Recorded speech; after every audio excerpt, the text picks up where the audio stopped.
headlines on this Monday afternoon, April 17th, here in South Korea. Seoul is hosting director-level talks on diplomacy and defense with Tokyo on this Monday here in the country as a follow-up protocol to last month's Yoon-Kishida summit to better respond to broader regional security concerns. And government findings for March show Korea's exports of cars raced past $6.5 billion, surging 48% on year amid greater global demand for eco-friendly vehicles. Environment ministers of the G7 have applauded Japan's efforts to treat wastewater from the disabled Fukushima nuclear plant, but have stopped short of welcoming its discharge into the Pacific Ocean. Seoul is hosting director-level talks on diplomacy and defense with Tokyo on this Monday as a follow-up protocol to last month's Yoon-Kishida summit. The 12th Korea-Japan security policy consultation is taking place at the Foreign Ministry in central Seoul with relevant officials from the two sides. Monday's meeting comes as leaders of South Korea and Japan seek to better deter North Korea's military and nuclear ambitions. Also on the agenda today are efforts to normalize the two countries' intelligence sharing under the GSOMIA framework. A North Korean patrol boat intruded into South Korean waters in the West Sea this past weekend while apparently chasing after a Chinese trawler. Our defense correspondent Kim Hyun-sung reports. A ship from the South Korean Navy fired near a dozen warning shots after a North Korean patrol boat crossed over the de facto border in the waters west of the peninsula on Saturday morning. The ship from the north crossed over the maritime border, dubbed the Northern Limit Line, or NLL, and sailed for almost 2 kilometers into the South's waters. The ship stayed south of the line for about 10 minutes before retreating. The Joint Chiefs of Staff said Sunday that they're not sure as to why, but they see it as unlikely to be an intentional provocation from the north. The ship could have been chasing down some Chinese fishing boats, they said, judging by how it was tailing some Chinese ships as it zigzagged through the sea. The South Korean Navy fired warning shots only when the North Korean ship remained unresponsive to multiple communication attempts. The military also said that the South Korean ship crashed into a Chinese boat during the incident, causing several injuries. 3 South Korean sailors are currently in hospital, with one getting treated for what's reported to be a collarbone injury. The JCS said there was poor visibility at the time, with sailors only being able to see about 90 meters ahead. The day of this latest event also happens to be the birthday of the regime's late founder Kim Il-sung, and it's North Korea's biggest national holiday. The North had also crossed the Northern Limit Line 6 months ago. However, that crossing was seen as clearly intentional. It also came closer to the brink of a heated clash, with warning shots fired from both the North and the South. Some experts worry that North Korea is going to use this latest incident as pretext to once again bring up their discontent over the NLL, which they have never recognized as a fair border. Kim Hyun-sung, Arirang News. Also on the peninsula, South Korea and the U.S. are conducting air drills starting today. The drills, codenamed Korea Flying Training, will run until next Friday at Gwangju Air Base with over 100 aircraft. This includes about 60 fighter jets ranging from the F-35A to the F-15K to the KF-16, as well as South Korea's tanker planes. Some 40 U.S. aircraft, including the F-35B and the F-A-18, are also taking part. These latest drills are an extension of the annual Max Thunder air drills that started in the year 2009. 1,400 soldiers are also being deployed. In other news, cars are overtaking the country's chips on the export front. In fact, the auto industry posted fresh highs in the month of March, fueled by soaring demand for eco-friendly vehicles in the international market. Our Moon Hae-ryan has the tallies. South Korea's auto exports hit record highs once again in March. According to data released by the Ministry of Trade, Industry and Energy on Monday, the value of car exports came to over $6.5 billion, smashing the previous record of $5.6 billion set in February. This is a 48% rise compared to the same month last year. Production levels also reached a high unseen since 2017. Over 400,000 cars were produced in March for the first time in 6 years, after supplies of auto parts resumed following the reopening of China's borders. Of these 400,000 vehicles, some 260,000 were sold overseas, the largest number of units exported since December 2016. The ministry attributed this to more South Korean cars being eligible for tax credits under the United States Inflation Reduction Act, despite not being assembled in North America. This was reflected in the exports of eco-friendly cars, which recorded all-time highs in terms of both export value and vehicle units. Around 72,000 eco-friendly vehicles were sold overseas in March, an almost 80% increase compared to the previous year. The value of these exports came to some $2.3 billion, an almost 95% increase on year. The export of electric vehicles saw the highest rise in numbers on year, rising by over 100%, followed by hybrid and hydrogen cars. Domestic sales differed in that hydrogen-fueled vehicles saw the greatest rise in sales on year at 51.2%, followed by hybrid cars. Domestic sales were also boosted by the release of new models such as Hyundai Motor's new Grandeur and Kia's new Niro. The most popular model in South Korea was Hyundai Motor's Grandeur GN7, selling over 10,000 units in March. Meanwhile, exports of vehicle components fell on year by 5.3%, coming to just over $2 billion. 문혜련, Arirang News. And in related news, Hyundai Motor Group said it sold over 100,000 electric vehicles overseas in the first half of this year. According to company officials, global EV sales amounted to more than 135,000 units during the January to March period, soaring almost 50% on year. Given this latest tally, hopes are high that the auto group will secure its global EV sales target of 588,000 units for this year. Now, pundits say it's also worth noting that EV sales are typically sluggish in the first quarter of any year, as authorities finalize their EV subsidies in the month of February. Now, despite the stellar sales of Korea's EVs in the international market, the country's global export share shrank to its smallest size last year since the global financial crisis of 2008. Citing data by the World Trade Organization, the Korea International Trade Association, in a report on Sunday said the value of global exports hit almost $25 trillion last year. Korea, for its part, accounted for 2.7% of the total exports, marking a decline for the second year in a row. Now, back in the year 2017, Korea's share stood at 3.2%, but it has since dropped to the 2% range amid the pandemic, the war in Ukraine, and trade tensions between the U.S. and China.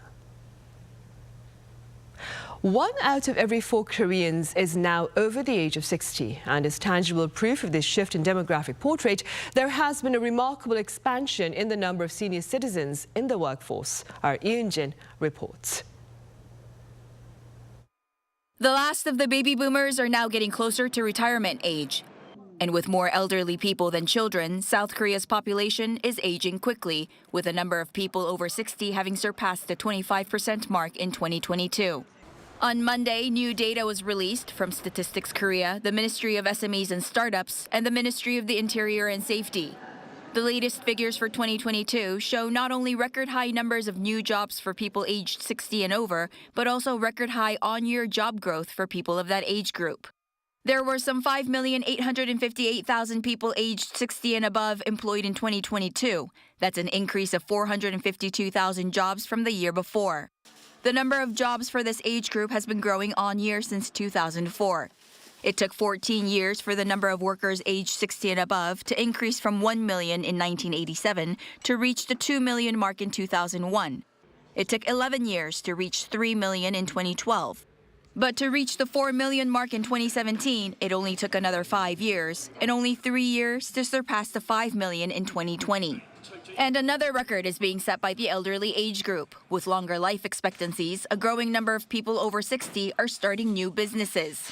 6 years ago, in 2016, the number of new businesses started by those over 60 was 73,471. And in 2022, that number reached 129,384, a 76.1% increase. Despite the strengthening job market in South Korea, most of the added jobs went to people over 60, which reflects the challenging job conditions for younger generations. 이은진, Arirang News.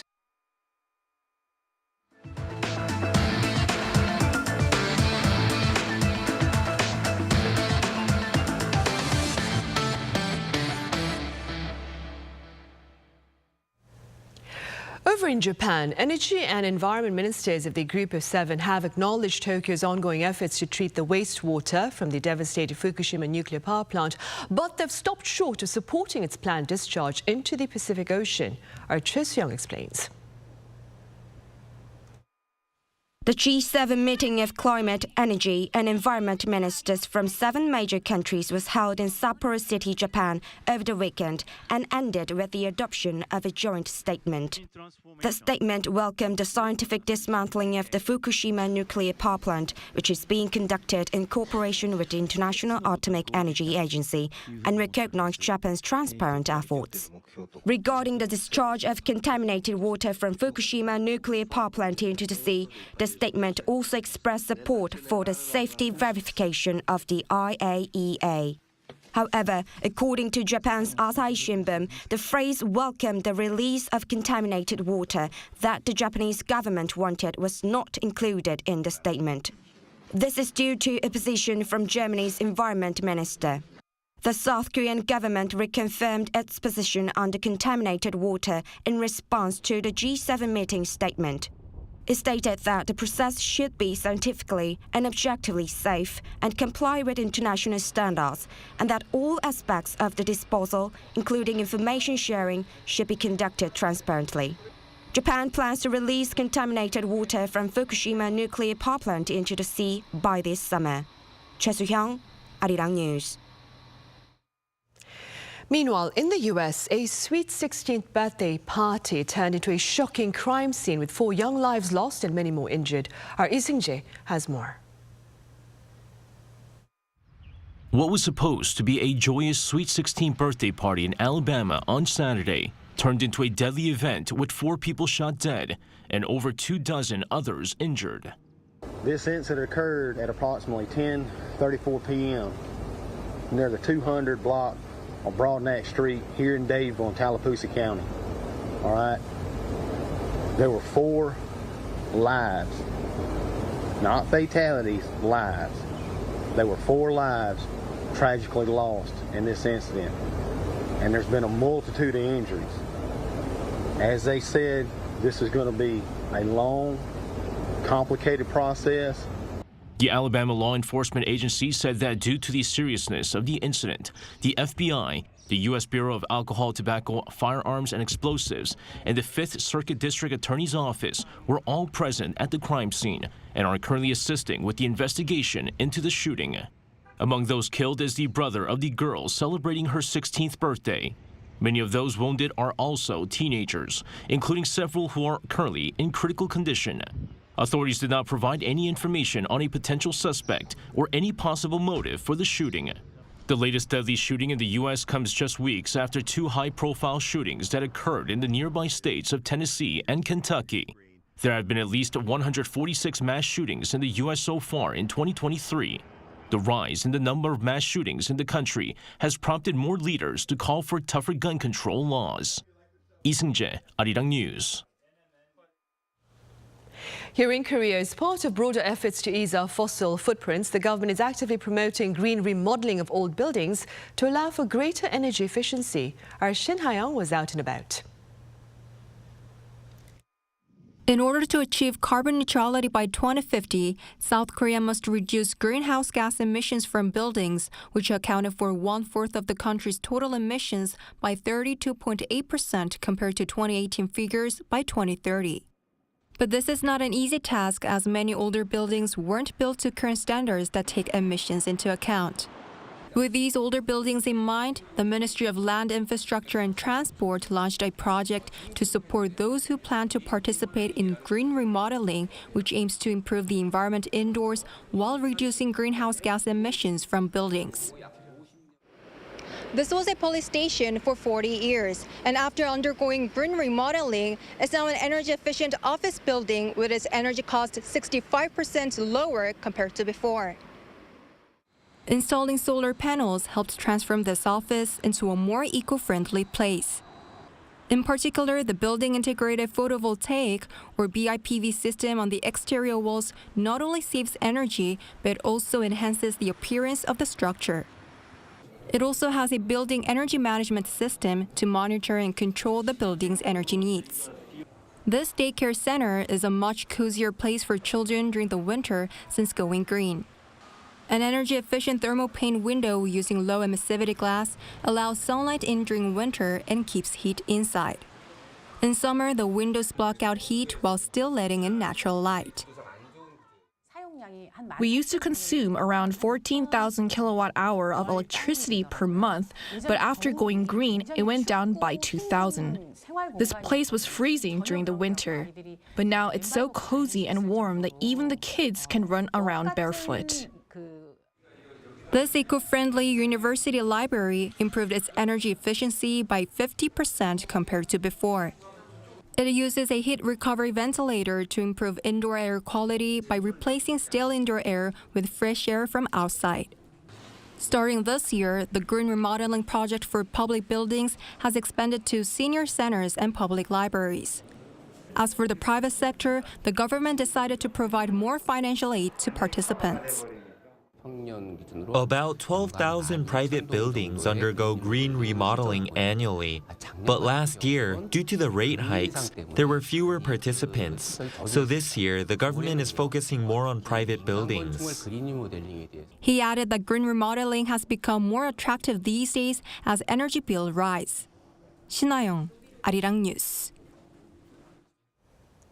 Early last week, a day ahead of our commemoration to mark the 104th anniversary of the establishment of the Korea Provisional Government, Korea welcomed home the remains of independence activist Whang Kee-whan.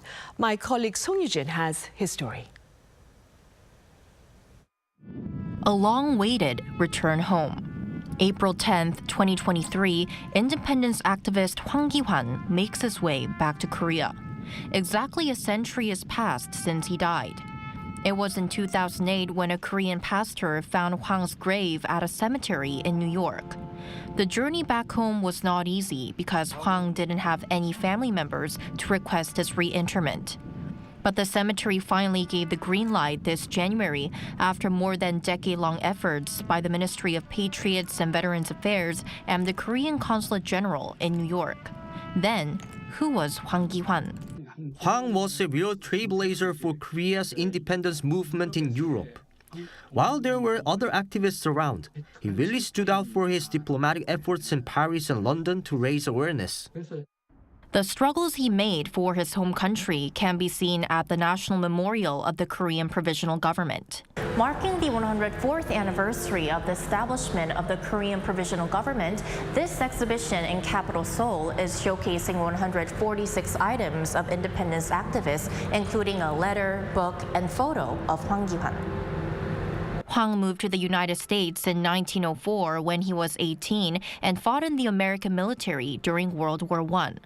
After the war, he moved to Paris and worked for the Korean Provisional Government's delegation in Paris.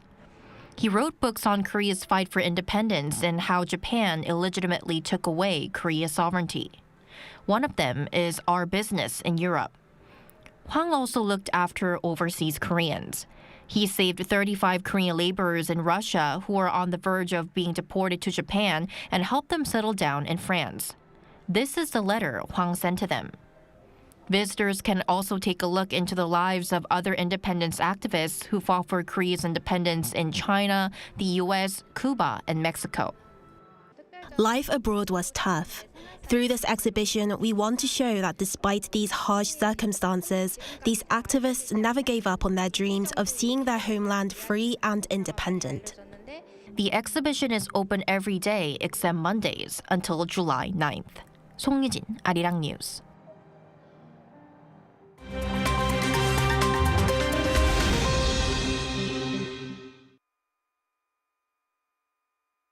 Let's take a look at what's going on in the world now.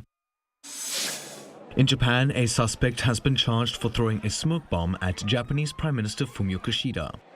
The suspect, a 24-year-old man from Kawanishi City, was charged on Sunday local time with forcible obstruction of business, a sentence that carries a jail term of up to 3 years and a fine equivalent to $3,700. He was arrested after reportedly throwing a homemade smoke bomb at the PM during a campaign event on Saturday at a fishing port in western Japan. Kishida was removed from the scene unharmed before the device went off. Authorities are determining whether the device was meant to be lethal. The incident drew immediate comparisons to the assassination of former PM Shinzo Abe last year. He was killed by a gunman using a homemade firearm. Now, Germany has shut down its last 3 remaining nuclear power plants. Power stations Isar 2, Emsland and Neckar-Westheim 2 had their plugs pulled on Saturday at midnight. The move is in response to years of anti-nuclear protests prompted by nuclear-related disasters, such as those in Fukushima and Chernobyl. It's also in line with Germany's ambitions to generate all of its electricity using renewable methods by 2035. But some are skeptical of the move, claiming it will have negative economic impacts. Germany's neighbors, meanwhile, have moved in the opposite direction, with Finland opening Europe's most powerful nuclear reactor on Sunday. It comes amid energy supply concerns due to Russia's war in Ukraine. Fighting has been halted in Sudan after rival military factions agreed to a temporary ceasefire to allow people wounded in 2 days of heavy clashes to be evacuated. It comes after a weekend of violence between rival troops from the Sudanese army and the paramilitary Rapid Support Forces. The clashes broke out on Saturday local time across multiple locations. Troops fought for control of Sudan's presidential palace, its state TV, and army headquarters. At least 56 people were killed, including 3 workers from the World Food Programme. The violence comes on the back of a proposal that would transition the country's military government to civilian rule and would see the RSF integrate with the Sudanese army. The country has been run by a council of generals since a coup in October 2021. And finally, an extreme athlete has emerged from a cave outside Spain's southern city of Granada after spending 500 days there in isolation. Spanish mountaineer Beatriz Flamini saw sunlight for the first time on Friday since entering the underground cave on November 20th in 2021. The goal was to break the world record for the longest time spent in a cave in a project called Time Cave. The record is still being confirmed. The challenge was monitored by scientists looking into the effect this would have on the mind, as well as human circadian rhythms. She was supported by a team that dropped off food and supplies at an exchange point within the cave. During her time in isolation, she missed major world events, including the outbreak of the war in Ukraine and the death of Queen Elizabeth II. Matthew Ashley, Arirang News.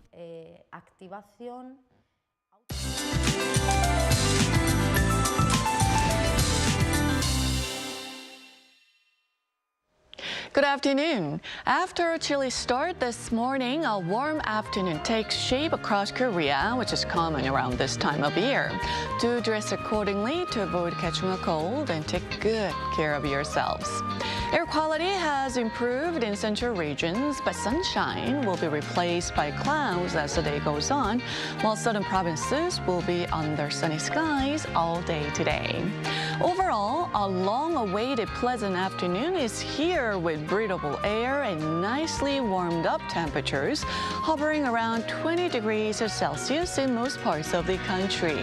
Then rain clouds will form tonight. Rain begins in northern parts of the country degree before gradually spreading nationwide overnight. Chungcheong-namdo and Jeollabuk-do provinces will see up to 50 millimeters. Seoul and the rest of the inland areas will see 5 to 30 millimeters.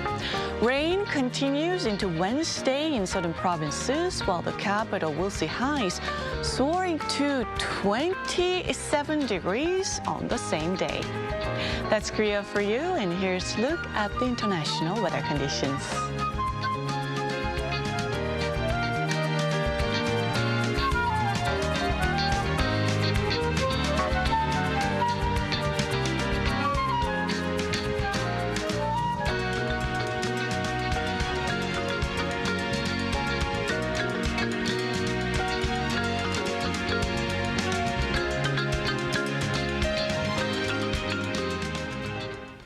And those are the headlines at this hour, but do stay with us for our panel session coming up next. Thank you for now.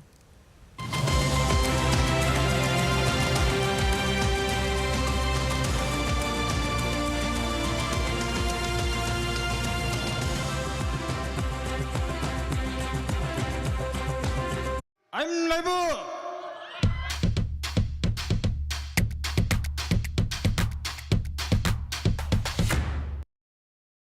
저를 도와주시는 분들이 저희와 함께 해주시는 세션분들 아무리 봐도 이거 억지 펜션 같은데 아니라고 아무도 안 하는 거고.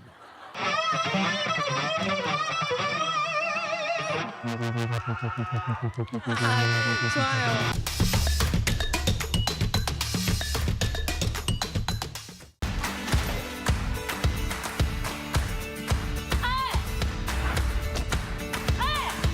한번 이후엔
Busan, Korea is already reaching the entire world, like ocean waves that travel far and wide.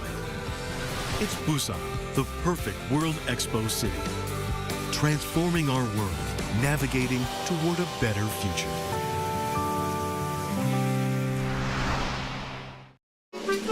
Spring has arrived in Korea, but where did all the cherry blossoms go? What should I do now? If you want to learn more about springtime in Korea, then follow me right now.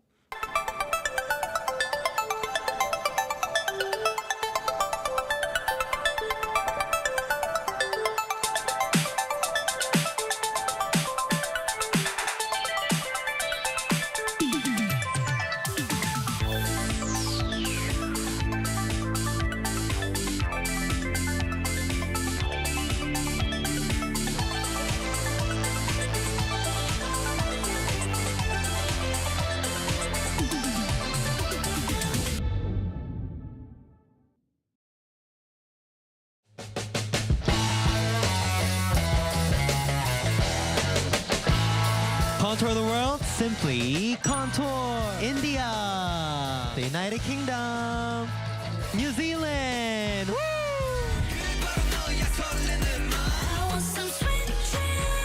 I'm excited. You excited? Of course. Yeah.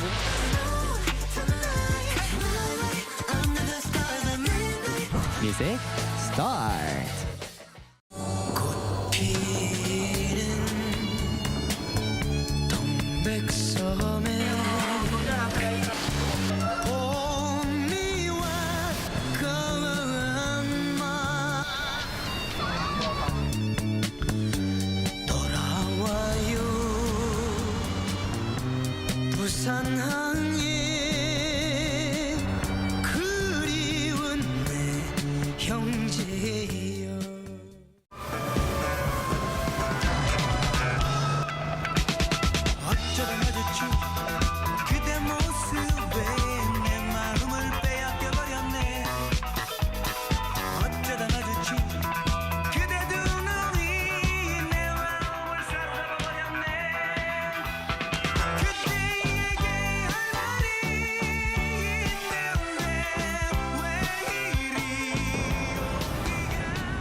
President Yoon-Suk-yeol will be heading to Washington, D.C. next week for a summit with his U.S. counterpart on April 26th, upon a state visit invitation from President Joe Biden amid a host of bilateral and regional concerns. So what are the issues on the summit agenda? What are the implications of the recent U.S. intelligence leak on the upcoming summit? And what are the current challenges faced by the two countries? Welcome to Issues and Insiders. Today we address the upcoming summit between the presidents of South Korea and the US from the foreign media's perspective. For this, I have Thomas Maresca here in the studio. Thomas, it's good to have you with us. Great to be here. I also have Sebastian Felletti with us. Sebastian, it's great to have you with us as well. Thank you very much for the invitation. Right. Thomas, let's begin with some of the security issues that look to top the talks between the two presidents next week. I expect we can expect to see North Korea on that list. Yeah, I think that's probably a safe assumption. Yeah, I mean, you know, the Yoon and Biden administrations have been closely aligned in a lot of ways, in terms of military cooperation. So, you know, I don't think they're coming from wildly divergent viewpoints. I think maybe from the South Korean perspective, you know, an issue that has been kind of hanging there is this question of extended deterrence and, you know, reassurances about the, you know, the American nuclear umbrella. And, you know, I think in light of the types of missile tests that North Korea has been conducting, I mean, those are issues that are becoming maybe a little more salient, just in terms of, you know, the types of weaponry that the North is developing, maybe makes, you know, deterrence or preemptive strikes more difficult. So, you know, these are sort of questions that, you know, I don't know what will come out of it. I doubt they'll, you know, suddenly be bringing nuclear weapons here to Korea. But, you know, there are questions about maybe the South having greater nuclear, you know, involvement in nuclear intelligence decision-making, and, you know, maybe even in the future something like a NATO-style security sharing arrangement. So I think that's one area. One thing that the defense official Kim Tae-hyo, who was just recently there, mentioned that they plan to discuss really enhancing an intelligence sharing pact, and mentioning maybe bringing other countries into it, which people have taken to mean Japan, which would sort of be you know, a fairly significant step as well.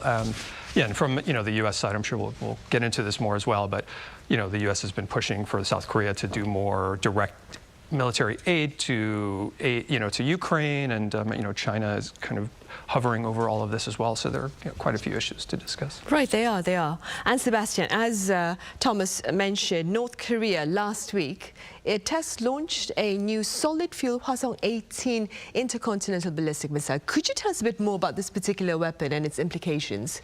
Well, of course, North Korea has always a acute sense of timing.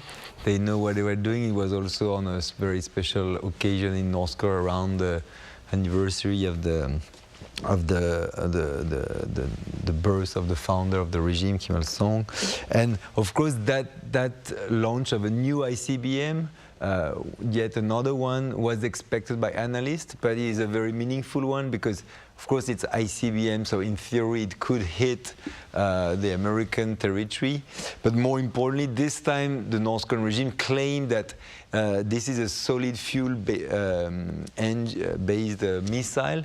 Of course, we don't have a way to confirm that 100%, but clearly they have been working on this for a long time, and this is important in technical terms because it means that you can basically fire this missile at a much short notice, and it means that for the US, for South Korea, it's harder to detect.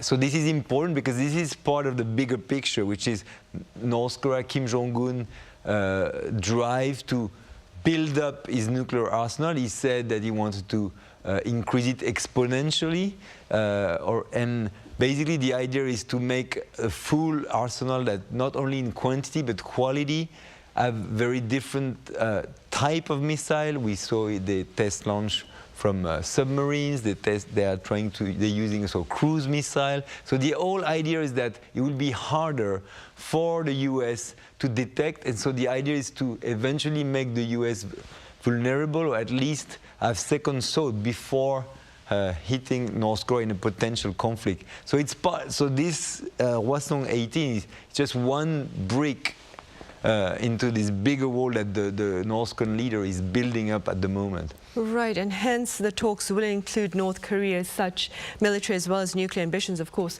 Meanwhile, Thomas, does the recent disclosure of US intelligence, especially military documents that is detailing the warfare in Ukraine, look to perhaps affect any potential future aid from South Korea to Ukraine that Korea may have been thinking about?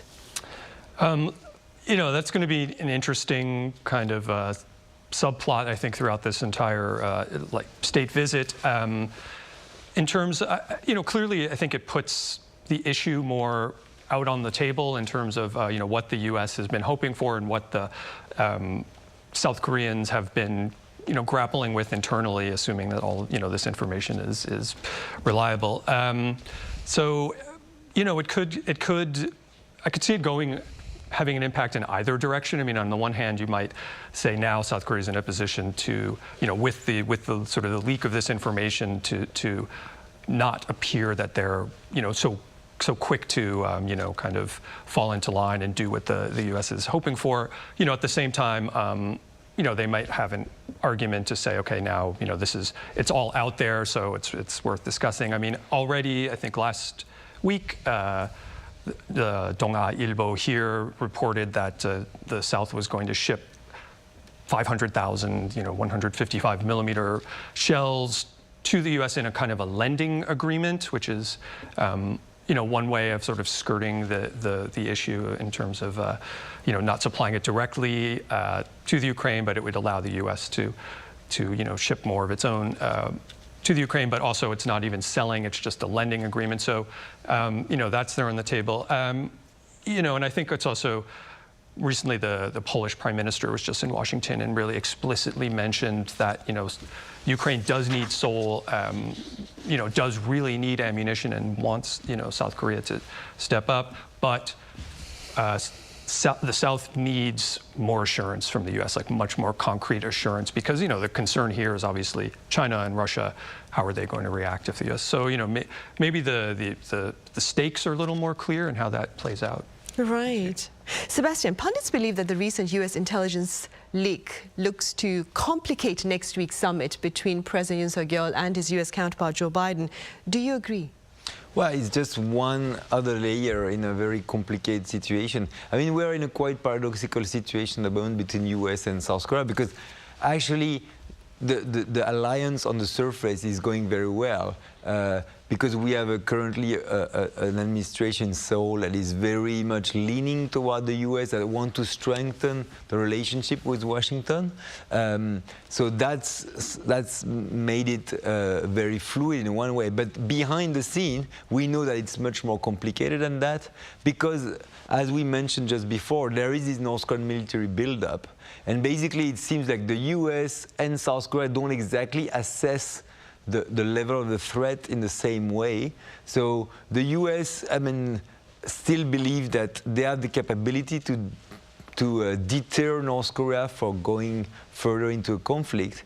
Meanwhile, we have the Seoul administration Seoul that it wants more reassurance from the US that they will be there in case of a conflict, and they want to see tangible efforts. So one of the objectives of this trip for President Yoon is to gain from the US some tangible commitment to the so-called extended deterrence that has been discussed between the leader when Joe Biden visited South Korea last year. But clearly, Seoul is not completely convinced. That's why even the President Yoon mentioned the possibility in the long term of having a South Korean nuclear bomb, which was kind of a veiled threat, both to Pyongyang but also to Washington, saying like, if you don't raise your game, we have to open the window to a lot of different scenarios. So behind the scene, there is a lot of discussion. So this leak doesn't help because there's always some trust issue, and this is one thing the leader didn't want to add to the table. Right. And staying with this US intelligence leak, Thomas, do you suppose this, I'm going to call it a fiasco for a lack of better word, but do you suppose this particular fiasco provides the Yoon administration with a kind of leverage of sorts going into talks with the Biden administration? I only ask because there was speculation here on the local front that this being a state visit with the invitation from President Joe Biden might lead to certain requests of concessions from the Yoon administration's part. What are your thoughts? I mean, clearly it's a point that I think on many levels, Yoon can say, our foreign policy positions have, he's suffering tremendously in terms of popularity, domestic popularity. I mean, this and the reaction, the way that the Yoon administration has reacted to the news of this leak has been, deeply unpopular. I mean, obviously political opponents are making a lot of hay out of it, and he's already got this reputation of, I've heard it called humiliation diplomacy.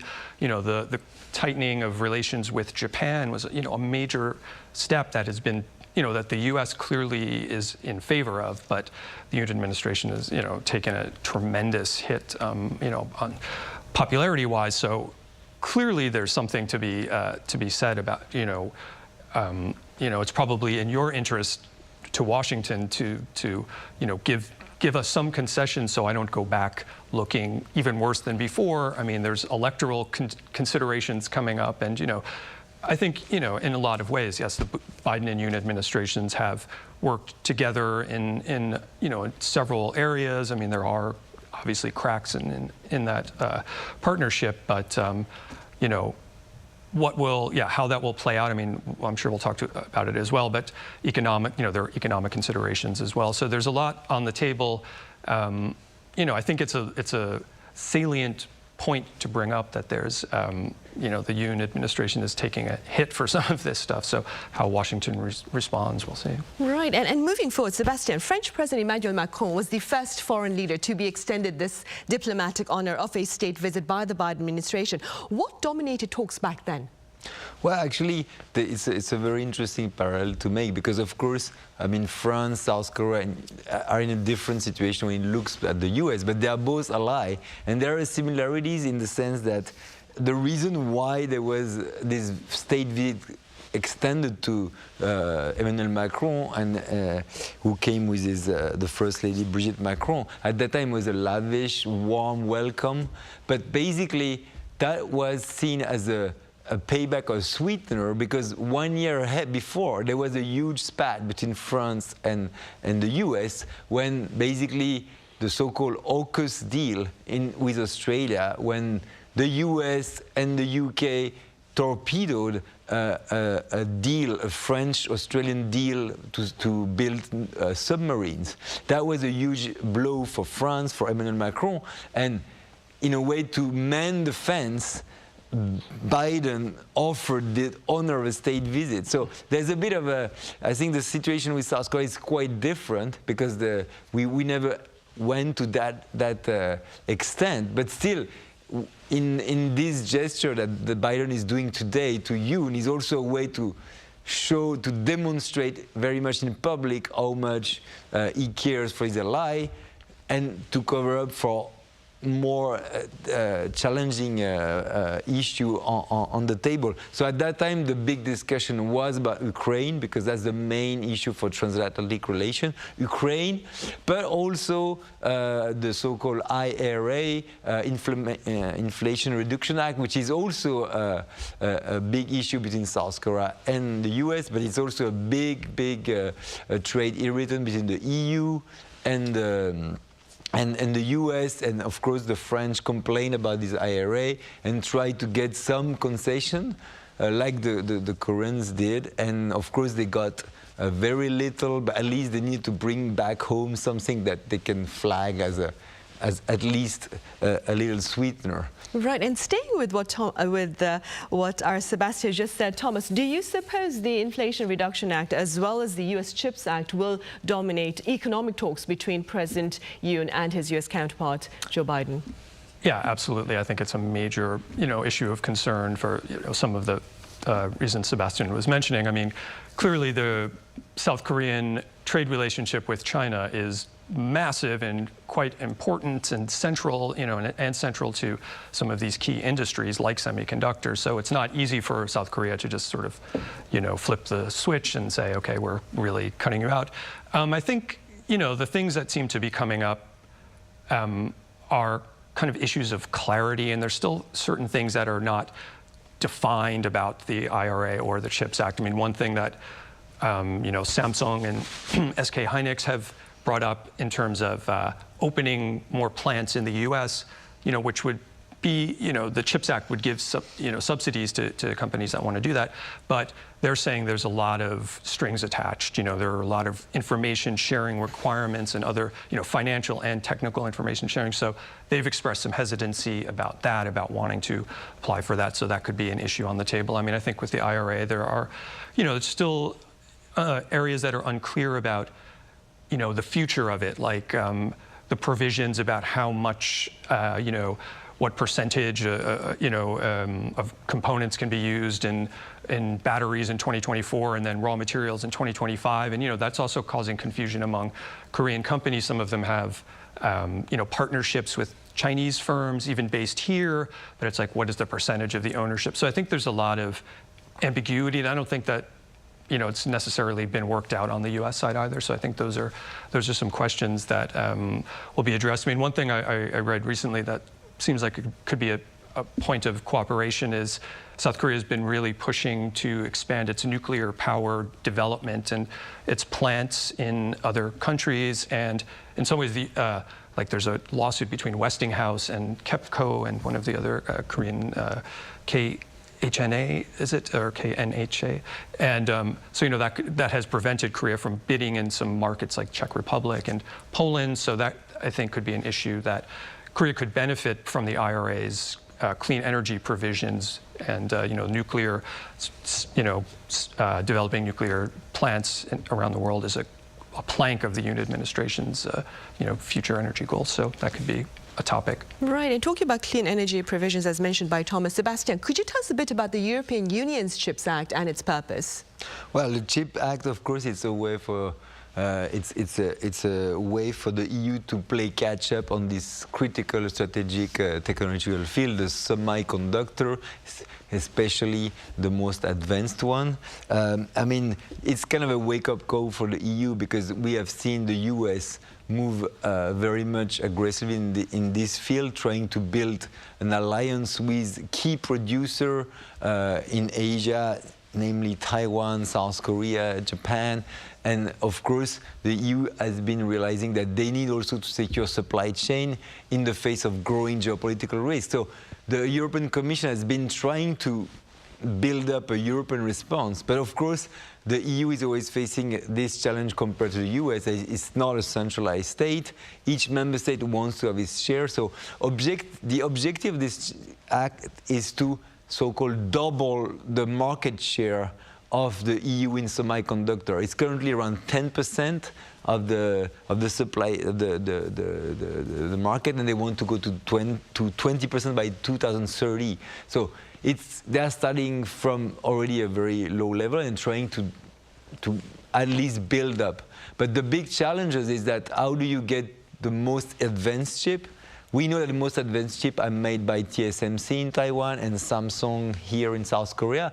And the US has managed to bring those two big companies to open plant, even with a lot of money and a lot of political pressure. But the EU has not so far been successful at that. So when it comes to the most advanced chip, the EU is still behind, even though they have some key companies like Dutch company ASML who provides the machinery that those companies need. So the EU has still, on some sectors, still a key leverage, but the overall bigger picture is that they are still behind, and the response is still quite fragmented between each member state trying to attract factories. So on paper, at least, it's the determination to catch up in this strategic field, but there's a long way to go. Right, and talking about there being a long way to go, Thomas, as a journalist who's been covering global matters for quite a while now, how do you assess the current state of geopolitical developments, including Russia's invasion of Ukraine, China's threat over Taiwan, and of course North Korea's nuclear ambitions? Well, you just said it. That's a lot going on. I think on the one hand, you don't want to be overly alarmist and necessarily react to every single thing, but at the same time, you can't ignore that there's big things going on, and we haven't really seen this kind of geopolitical great power kind of positioning, since the Cold War. But the stakes are sort of different now. I mean, just mentioning all the integration economically with China just lends such another complicating factor to it. But yeah, I mean, I think it's a more fraught environment than I can recall ever really seeing. I mean, I was just in Taiwan recently. I think, Sebastian, you were there as well recently. And, I mean, people are really, have a real sense that a Chinese invasion may be taking place, in the foreseeable future. I went to a civil defense training course where people are learning what to do in the event of a Chinese invasion. I mean, you hear Taiwanese fighter jets, taking off overhead to respond to, Chinese planes coming into the region. So, I mean, there's a sense of potential reality that I don't think was there, even a couple of years ago. Obviously, the Russian invasion of Ukraine really, opened people's eyes to the possibilities that, even though most people didn't think it was going to happen, but and there's reasons it shouldn't have happened, but these things are, hard to predict, and there's just a lot of, balls in the air. And I mean, the more North Korea fires missiles, the more, there's all this positioning in the South China Sea, Taiwan Strait. I mean, there's the potential for an accident. I mean, it's a really, the temperature is really quite high now. There's no way to avoid it. With, you can mention cybersecurity issues and climate issues. I mean, there's a lot going on that, it's hard to. Not to say that things are hopeless, but there's a lot of challenges. It's a tough period right now, I'm sure. And I'm sure President Yoon and President Biden have a lot on their plate to discuss when they meet next week. In the meantime, though, Thomas, as always, thank you very much for your time and your thoughts.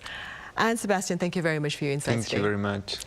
Right, well, on that note, we end Monday's edition of Issues and Insiders. Thank you for watching. See you same time on Tuesday.